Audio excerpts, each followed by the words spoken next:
सांगायचं आहे। आज मोदीजी नाशिकमध्ये आलेले आहेत।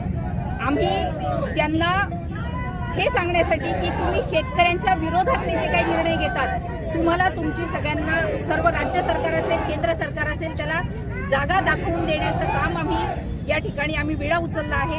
कारण शेतकरी हा जगाचा पोशिंदा आहे। आपण त्या शेतकऱ्याच्या विरोधात सगळ्या गोष्टी करता, आयात असेल, निर्यात असेल, निर्यात बंदी उठवली पाहिजे। आज आमच्या खानदेशातले महत्त्वाचं पीक आहे कापूस पीक असेल, केळी असेल किंवा सोयाबीनचे आता आपण बघतो आहोत, तूर असेल, टोमॅटो असेल, आयात निर्यात या गोष्टींसाठी इतक्या शेतकऱ्यांच्या विरोधातले तुम्ही सगळे निर्णय घेताय।